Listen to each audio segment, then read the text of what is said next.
Yeah. Yeah.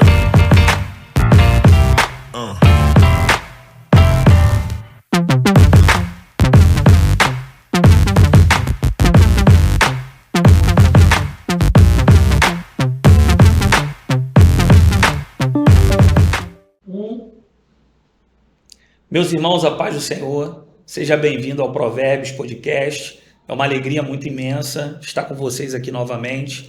Quero agradecer desde já a todos vocês que têm cooperado, nos ajudado, compartilhando, comentando, deixando seu like em todas as nossas redes, aqui pelo YouTube, no nosso Instagram, devido ao primeiro episódio que nós realizamos.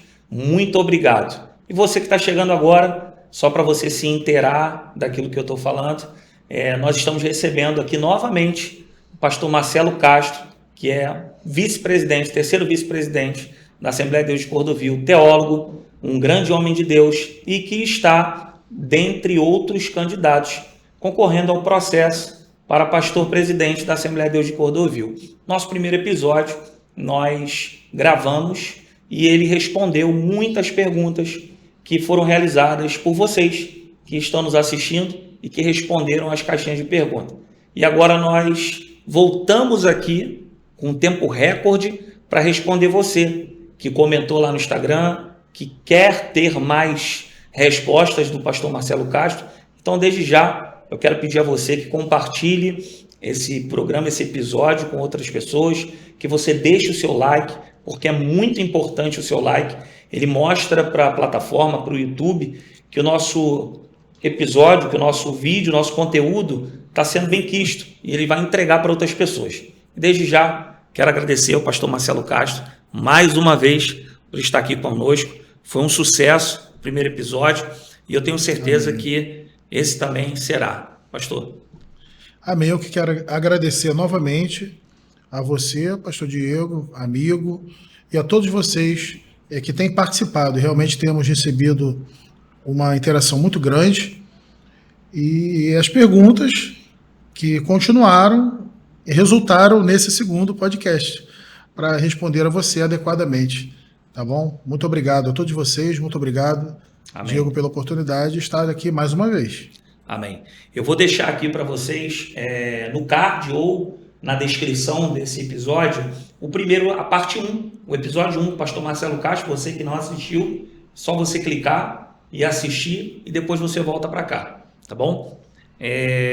Pastor, a gente teve um sucesso muito grande nas nossas redes sociais, já estamos próximos de bater 600 visualizações só na primeira parte daqui do YouTube, e no Instagram foi um sucesso absurdo, né? Muitas visualizações, muito compartilhamento, muitos membros de Cordovil expressando ali, né, as suas opiniões, as suas perguntas, os compartilhamentos.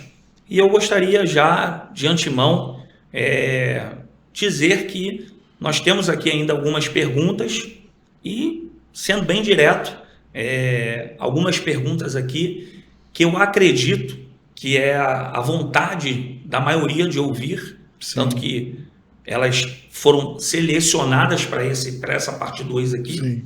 E eu já queria começar com uma pergunta que ela pode ter um ar polêmico, porém, eu acho que, eu creio, pastor, que todo membro de Cordovil, da Assembleia de Deus de Cordovil, que está nos assistindo, que vai nos assistir, eles querem ter essa pergunta do senhor, tá bom? Essa resposta Sim. do senhor. Pastor Marcelo, se o senhor for eleito, qual será o seu salário, a sua prebenda, que a igreja vai te pagar? Então, vamos lá. Como eu mencionei no primeiro podcast, a intenção é trabalharmos no seguinte aspecto nas decisões financeiras. Toda decisão financeira tomada pelo pastor presidente será tomada em reunião com os pastores dirigentes das congregações e os líderes da igreja sede. Então, não vai ser diferente também nesse aspecto. A prebenda será determinada numa reunião pelos pastores dirigentes e líderes da igreja sede, ou seja, você que decidirá qual o valor que a igreja destinará de prebenda ao pastor. Mesmo porque eu preciso me adequar, sou eu quem preciso me adaptar ao valor que a igreja decidir que eu preciso receber. Porque, primeiramente, dois aspectos. Primeiro, o pastor não foi chamado por Deus, nenhum pastor foi chamado por Deus para ser rico, para viver no luxo, nenhum pastor. Nós fomos chamados por Deus para servirmos a igreja, para servirmos a membresia da igreja, para servirmos a Cristo num propósito maior, que é a missão da igreja. Esse é o primeiro aspecto. E o segundo aspecto, a questão da adaptação, os próprios pastores dirigentes já estão acostumados com isso, né? A se adaptar à realidade daquele momento. Então, nós precisamos também viver do mesmo modo que os pastores dirigentes vivem, adaptando-se ao valor que recebem. Então, eu estou me colocando à disposição da igreja também nesse sentido, para servir a igreja de um modo integral e para servir a igreja conforme orientado for por meio dessa reunião entre os pastores dirigentes e também os líderes da igreja sede, seguramente. Perfeito. Então, o senhor está dizendo que logo, se caso Jesus lhe colocar, logo no primeiro momento ali, isso já acontecerá? Sim, no primeiro momento isso acontecerá. Foi até uma pergunta que também fizeram, e se você me permite adiantar... Já é a segunda pergunta. Porque já faz parte. Isso, a segunda pergunta, o senhor já pode responder, o senhor pretende fazer alguma mudança no estatuto da igreja? Sim, pretendo fazer. A priori, é uma mudança não tão ampla, uma mudança mais nesse aspecto da reunião, porque eu quero retirar os poderes e a autonomia que o pastor presidente tem nesse aspecto das decisões financeiras, justamente para validar esse argumento que fiz aqui anteriormente. Então, meu compromisso com a igreja é já na posse, né? Já no dia da minha posse, fazer uma convocação para a mudança do estatuto desse aspecto aqui, somente nesse. Porque demais alterações estatutárias e reformas estatutárias poderão acontecer a partir mesmo dessas reuniões dos pastores dirigentes, dos líderes da sede. Olha, nós precisamos melhorar esse estatuto nesse aspecto aqui. Então, dá amplo conhecimento da igreja sobre o estatuto da igreja, o regimento da igreja, divulgado no próprio site da igreja, ou nas redes sociais da igreja, porque isso todos os membros precisam ter conhecimento dos artigos, das cláusulas estatutárias e regimentais da igreja, ou seja, como que funciona essa igreja. Então, a minha intenção é fazer primeiramente esta mudança. Então, tomei posse da igreja, no dia da posse, convoco a igreja para 30 dias depois fazer essa mudança estatutária, retirando os poderes e a autonomia do pastor presidente de tomar as decisões financeiras sozinha. Ou seja, toda a decisão financeira, incluindo a prebenda do pastor presidente, ser decidido realmente nessa reunião, com os pastores dirigentes e com os líderes da igreja sede, e isso vai ser estatutário, tá bom? Então essa é a primeira alteração. As demais serão construídas a partir da apresentação de necessidade de mudança por meio dessas reuniões também. Perfeito, pastor. Pastor Marcelo, o senhor sabe que a expectativa do povo, né, em um novo presidente, ela abrange ao aspecto do crescimento da igreja. E aí a pergunta que eu tenho para o senhor aqui é, pastor, qual estratégia de crescimento da igreja será usada? Então, é uma boa pergunta.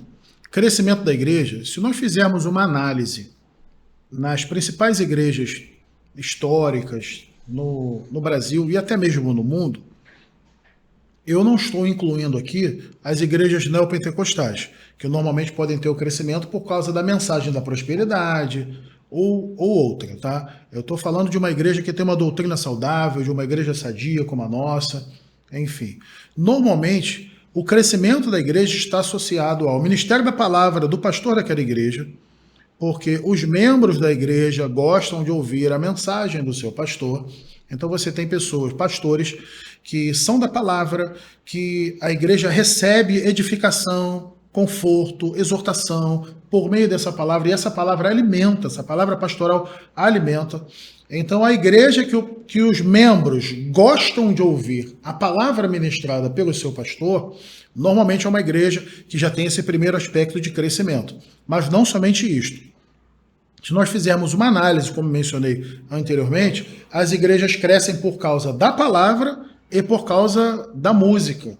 Então, trabalhar os departamentos musicais, como mencionei, para que eles tenham música de autoria própria, especialmente o Ministério de Louvor. O Ministério de Louvor produzir música de autoria própria, porque as músicas de autoria própria dão um crescimento muito grande também à igreja. Então, palavra, música de autoria própria, evangelização, e esses aspectos são muito importantes para o crescimento da igreja. E, acima de tudo, a oração. Então, a oração, nós já temos uma oração muito forte aqui em nossa igreja, é hábito do crente assembleano orar, mas nós temos um trabalho de ciclo de oração muito bom. Então, desenvolver, manter, não é, os trabalhos de ciclo de oração que nós temos, aliado a uma palavra, ao ministério da palavra desenvolvida pelo pastor da igreja, e também um bom ministério de música, eu creio que são aspectos que favorecem muito ao crescimento da igreja. Maravilha, glória a Deus. Pastor, será criado algum departamento novo que atenda a todo o campo? Sim. 2 departamentos novos, a priori, serão criados. Um departamento que tratará das artes, que a gente chama de Ministério de Artes, né, que trabalha com essa questão do teatro, que trabalha com a coreografia. Então, um departamento voltado para isso, para treinar as pessoas no campo, para habilitar pessoas a servirem neste Ministério das Artes. Existem muitos artistas na igreja, pessoas que gostam de trabalhar nessa esfera, então essas habilidades precisam ser usadas para o reino. Então, é um departamento que será criado, e o outro departamento que será criado é o departamento de esportes. Alguns chamam de Ministério de Esporte, né? Departamento de Esporte. É um departamento que vai tratar dos esportes na igreja, porque os esportes transformam vidas de pessoas. Verdade. Então, usar o esporte, que já é uma ferramenta de transformação social, fora da igreja, dentro da igreja, como uma ferramenta de evangelização e também de transformação social, eu acho que isso vai trazer um impacto muito grande para a nossa igreja. Então, nós temos uma estrutura que é uma estrutura de sede, congregações. Estas congregações estão organizadas em setores. Então, tudo isso favorece muito que nós tenhamos a prática de esportes como uma frequência da juventude, dos adolescentes, estimulando todas as modalidades esportivas. Então, a gente precisa de uma pessoa, já temos uma pessoa que irá treinar e irá trabalhar essa prática esportiva da igreja, e tudo isto para a promoção do reino de Deus. É oração antes da prática esportiva, é momento de comunhão durante a prática esportiva. Então, tudo isso é muito importante e é um departamento que precisa ser criado, porque nós, os jovens, os adolescentes, eles precisam ser crentes dentro da igreja, ou seja, dentro da esfera da igreja, a gente já trabalha a cristandade dos adolescentes e dos jovens, mas e fora da igreja? Como é que ele exercita, como é que ele pratica essa cristandade que ele aprendeu aqui? Então ele pratica isso, ele aprende isso na prática, brincando, se divertindo, jogando, trabalhando essa modalidade esportiva e glorificando o nome do Senhor também. Eu creio que seja um departamento que vai dinamizar muito a nossa igreja. Glória a Deus, glória a Deus. Pastor, hoje não, né? Já há algum tempo, a nossa região aqui, né, na Zona Norte, mais Sim. precisamente Cordovil, Irajá, Vicente Carvalho, essa região aqui da igreja e de algumas congregações próximas, nós temos visto e vivido um cenário muito prejudicado pela violência, né, ao ponto de não só nas congregações, mas como, por exemplo, aqui na própria igreja matriz, na sede, os cultos, né, tiveram que ser alternados o horário por conta dessa grande violência que tem repercutido aqui. O que o senhor pensa, caso o senhor esteja como pastor presidente, a respeito disso? Olha, isso é uma realidade de muitas regiões aqui no estado do Rio de Janeiro, talvez em outros estados brasileiros também. E existe um texto bíblico que diz que as portas do inferno não prevalecerão contra a igreja. Ali não é uma posição de defesa, a igreja não está numa posição de defesa ali, porque as portas não são da igreja, as portas são do inferno. Então é a igreja que avança, é a igreja que saqueia o inferno para ser vitoriosa. Então eu creio que a primeira coisa a ser feita é o que nós já fazemos, que é trabalhar na oração. Então o nosso pastor já tem mobilizado a igreja para a oração, e isso é muito importante. E além da oração, nós vamos agora avançar. É uma conquista territorial. A igreja precisa conquistar o território que está sendo perdido. E de que maneira que a gente conquista esse território? Avançando na evangelização, colocando a igreja para fora do templo, para fora das quatro paredes, para a evangelização. Isso se dará por meio também de um departamento que nós já temos, que é a Secretaria de Evangelização e Missões, a CEMIC. A CEMIC deixará de ter a atuação que tem no campo missionário. Hoje a CEMIC faz a gestão do campo missionário. Nós chamamos campo missionário congregações que já são estabelecidas em Minas Gerais e no estado da Paraíba. Então, estas congregações, tanto de Minas Gerais quanto da Paraíba, elas serão geridas do mesmo modo que as congregações no Rio de Janeiro são geridas, ou seja, diretamente pela igreja sede, diretamente pela igreja matriz. Então, a gente libera a CEMIC desse trabalho de gestão que a CEMIC tem hoje e a gente convida a CEMIC a trazer a igreja, toda a igreja, para esse avanço e essa conquista territorial por meio da evangelização. Fazendo isto, eu creio que haverá um grande movimento de avivamento aqui na igreja.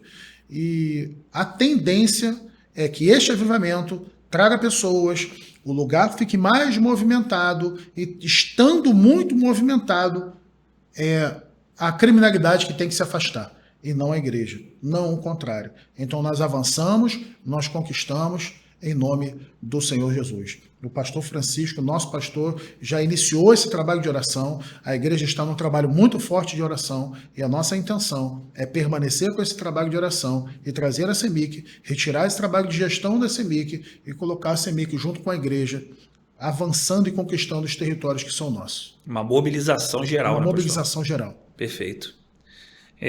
Antes da gente continuar aqui, pessoal, a gente hoje tem um episódio mais direto, né? É a resposta Sim. de algumas perguntas devido ao primeiro episódio que nós fizemos. Então, eu quero convidar você que chegou até aqui, deixe o seu like, nos dê essa força, deixe a sua opinião do que você tem ouvido até aqui, do que você vai continuar ouvindo, compartilhe com outras pessoas. Pastor, os pastores das congregações terão maior autonomia para a consagração de seus obreiros? Como funcionará as consagrações? Sim. Eu ter tido 2 tipos de formação teológica me ajuda muito nesse sentido.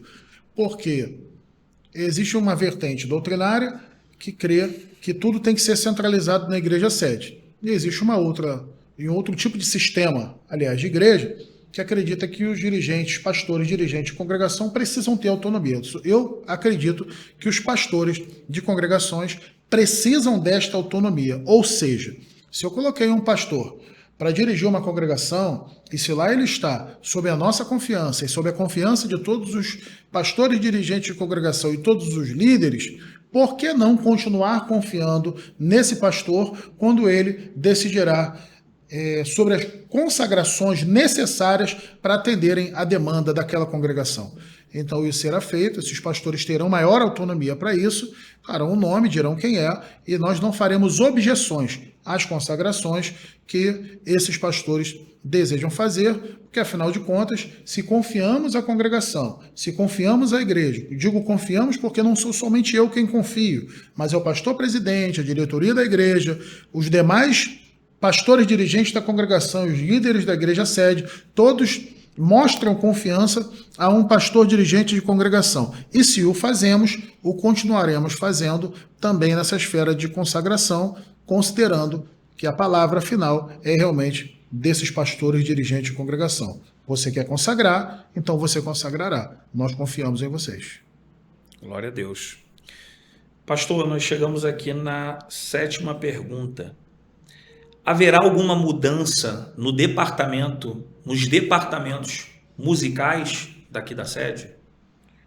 Sim, na igreja sede, nós queremos fazer uma mudança pequena. Esse formato nós já temos na maioria das congregações, não é? Que é o Ministério de Louvor e também os conjuntos musicais e a pregação da palavra. Então aqui nós teremos um Ministério de Louvor, um coral escalado para cantar naquele domingo e a pregação da palavra. Ou seja, por que somente um coral? Porque nós temos muitos corais. Então, quando você tem somente um coral para cantar naquele domingo, o momento de um louvor do coral é do coral X. E aquele coral ensaiou com a orquestra completa. Então, a mudança que será feita é que a orquestra de nossa igreja, ela atenderá, servirá a todos os corais da igreja, de modo completo. Então, a orquestra completa vai tocar quando for a escala do Handel. Porque quando for a escala do Handel, é somente o Handel quem canta naquele domingo. E outro domingo, a orquestra completa tocará para o coral missionário Vozes Angelicais. Porque quando for a escala do coral missionário Vozes Angelicais, é somente a escala dele. Sim. Então, a orquestra completa começa a atender todos os corais. Então, nós teremos um maestro, né, para essa orquestra completa. Mantemos os maestros dos corais. Tem um maestro muito próximo a mim, que é o maestro Carlos, que não quer nenhum cargo de liderança, né? Mas só de saber que eu posso contar com ele, que ele falou comigo, olha, pastor, você pode contar comigo para todo suporte que você precisar na esfera musical, mas eu não quero trabalhar com nenhum tipo de liderança. Eu só quero servir, eu só quero ajudar. Então a nossa intenção é agregar, a nossa intenção é somar com tudo aquilo que nós já temos, mas trazendo a orquestra completa para tocar para cada coral e colocando cada coral para cantar em um domingo determinado diferente do outro, entenderam? Então essa mudança será feita aqui na sede, que eu penso que seja necessário e penso que seja também o que a igreja tem pedido. Perfeito, perfeito. Antes de eu partir para a próxima pergunta, eu quero só reiterar com vocês aqui que nós estamos gravando a parte 2. Se por acaso você, membro de Cordovil, tem alguma pergunta, faça o comentário aqui no YouTube, ou se você desejar, eu vou deixar também na descrição deste episódio as redes sociais do pastor Marcelo Castro, Instagram, pastor Marcelo Castro, e também o Instagram nosso do Provérbios Podcast. É só você procurar lá no Instagram, Provérbios Podcast. E lá você faz sua pergunta ao pastor Marcelo e ele com certeza vai te atender e vai te responder. Pastor, como será a sua relação com as convenções? Olha, nós somos hoje ligados à Convenção Geral, né? Nós não, né? Porque a convenção na Assembleia de Deus, aqui pelo menos no Rio de Janeiro, ela não é convenção da igreja, é convenção de pastores. Então os nossos pastores são ligados à Convenção Geral das Assembleias de Deus no Brasil e nós manteremos. Agora, todos os pastores serão convencionados. Então não há o interesse de manter o pastor local. Tá? De minha parte, não há esse interesse. Todos os pastores que estão à frente de igreja, que estão trabalhando, e aqueles que não estão trabalhando à frente da igreja, mas servem na igreja e ajudam, todos serão convencionados. É presbítero? Está à frente de uma igreja? Será um pastor convencionado. Essa é a primeira proposta. E a segunda, qual convenção? O senhor quer mudar de convenção, pastor? O senhor não quer mudar de convenção? Olha, não cabe a mim dizer isto, mas cabe à convenção atender às necessidades dos pastores para que estes pastores não queiram mudar de convenção. Porque eu vou estar com os meus pastores, com os pastores da igreja. Então, se a convenção não atender os pastores, daí possivelmente os pastores, nessa reunião que nós temos, onde nós decidimos tudo em conjunto, é possível que os pastores solicitem uma mudança de convenção. Então, nós estaremos ouvindo e atendendo aos nossos pastores. O meu compromisso é com os pastores da igreja. A convenção que trate de atender às demandas de nossos pastores, ou às convenções. Perfeito, perfeito. Tem que ser o que é melhor para a igreja, né, pastor? Exato. Glória a Deus. Pastor, última pergunta, e depois dessa pergunta eu queria muito que o senhor deixasse uma palavra que está ardendo no teu coração. Amém. Tá bom? Pastor Marcelo, qual serão as atribuições dos seus vice-presidentes? Boa pergunta. Os vice-presidentes terão maior autonomia de trabalho em todo o campo. Então, os vice-presidentes vão estar servindo no campo, vão estar visitando as congregações. Então, teremos vice-presidentes atuando na esfera de gestão, na esfera de congregações e na esfera dos departamentos, com maior autonomia, porque nós precisamos confiar nas pessoas que trabalham conosco. Então, a intenção é que esses pastores vice-presidentes possam estar servindo, possam estar atendendo aos dirigentes de congregação de perto, sabe, mais de perto. A vice-presidência da igreja esteja próxima de todo o campo. Minas Gerais, Paraíba, os irmãos que dirigem e pastoreiam igrejas nas congregações, trazer isso para perto. Delegar aos vice-presidentes também responsabilidades tais como gestão, ou seja, ter pastores que cuidam também da parte administrativa, parte de departamentos, parte de todas as congregações do campo, enfim, distribuir e partilhar junto com esses vice-presidentes, de fato, aquilo que estará sobre a minha responsabilidade. Essa é a intenção, que todos os vice-presidentes possam servir. Mesmo porque nós temos pastores também. Pastores aqui na igreja sede, que não estão, por vezes, atuando em algum cargo diretamente, na liderança de algum cargo. E essas pessoas são pessoas que os nossos vice-presidentes podem contar para tantas tarefas, tantas atribuições quanto necessárias, ou seja, trazer o campo para trabalhar junto. Tanto os pastores que estão conosco, quanto os nossos vice-presidentes podem fazer isso e estreitar os laços que existem em todo o nosso campo. Glória a Deus. Pastor, estamos aqui chegando já próximo de terminar. Amém. Eu queria que o senhor direcionasse uma palavra para todas essas pessoas que estão aqui conosco, nos assistindo. Amém. Eu quero deixar para você um texto que está em Mateus capítulo 19, versículos 13, 14 e 15. Esse texto não é muito pregado, porque trata de crianças. Mas você vai entender o porquê que eu estou falando, e Deus me moveu a te dar essa palavra hoje aqui nesse podcast. Mateus 19, 13 ao 15. Trouxeram-lhe então algumas crianças para que lhes impusesse as mãos e orasse. Mas os discípulos os repreendiam. Jesus, porém, disse: Deixai os pequeninos, e não os estorveis de vir a mim, porque dos tais é o reino dos céus. E tendo-lhes imposto as mãos, partiu dali. Esse texto aqui trata de um momento em que Jesus está discursando aos discípulos anteriormente sobre a questão de divórcio, uma questão de casamento. Não tem nada a ver com o ministério infantil. Então Jesus está tratando com os discípulos de um assunto que naquela época é um assunto polêmico. E ele trata desse assunto com muita tranquilidade. E depois que ele trata desse assunto, as pessoas trazem as crianças até ele para que ele pudesse orar pelas crianças. Ou seja, Senhor, dá uma atenção agora a essas crianças. As crianças querem estar perto de Jesus. Quem são as crianças? São um grupo, não é aquele ser humano que ainda não tem o desenvolvimento que o adulto tem.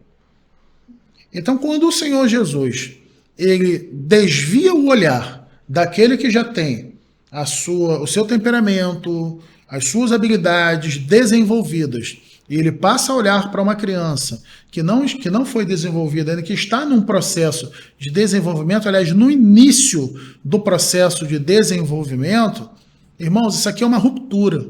É o Senhor Jesus tendo um olhar geral para todo tipo de classe, sabe? Então é muito importante que nós atentemos para esse texto.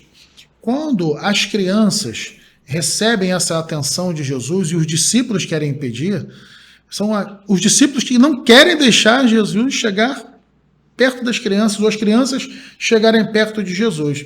Então Jesus, ele quer descer o nível de sua linguagem para ser compreendido pelas crianças, mas tem alguém impedindo. Então muitas vezes nós fazemos um trabalho de impedir que o evangelho, que a palavra de Deus, alcance as pessoas com todo tipo de linguagem. Então, quando eu faço uma abordagem que terá um departamento novo, que terá uma atenção especial, irmãos, é porque nós precisamos fazer com que o evangelho ele alcance todas as pessoas, sabe? Então, tirar essas barreiras é o que Jesus fez aqui. Não os impeçais. Porque por muitas vezes nós acabamos impedindo o progresso do evangelho, o progresso do reino, porque nós criamos barreiras que Jesus quer romper.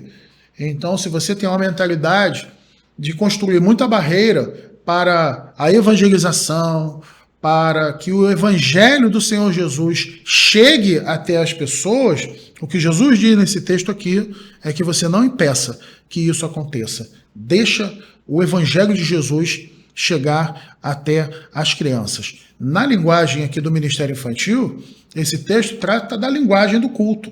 Então, num culto, num sermão, precisa haver um momento em que essa criança seja alcançada.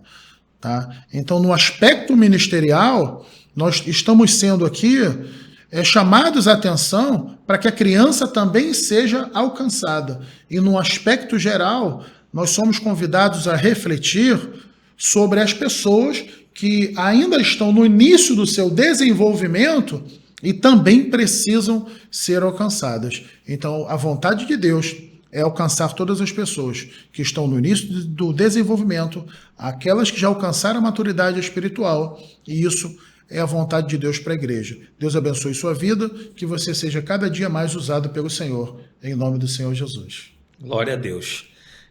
Pastor, eu quero de verdade agradecer o Senhor pela oportunidade que o Senhor me deu de estar aproveitando esse momento e compartilhar com outras pessoas que estão nos assistindo sobre esse projeto tão lindo que Deus confiou ao Senhor, que o Senhor tem apresentado aqui, tanto no primeiro episódio quanto no segundo.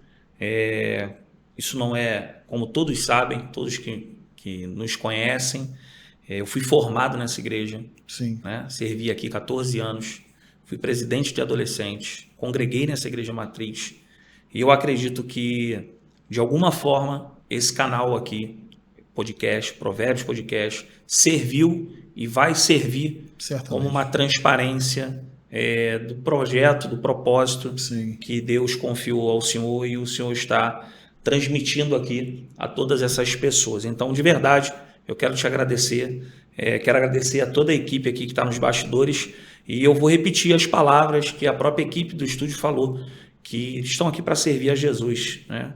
Então eu também me coloquei à disposição justamente para compartilhar esse projeto que o Senhor me mostrou e que de fato é um projeto digno, né, para que as pessoas possam realmente ouvir, e eu acredito que isso é muito importante. Então, mais uma vez, muito obrigado.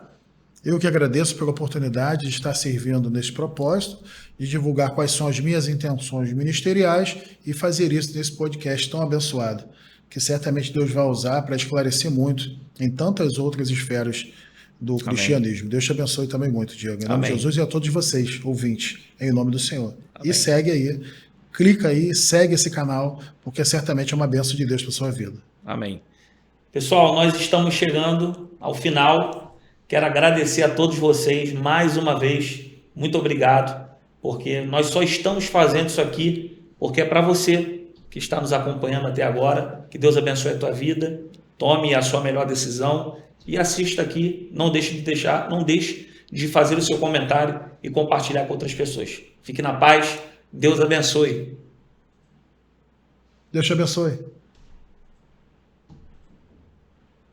Foi.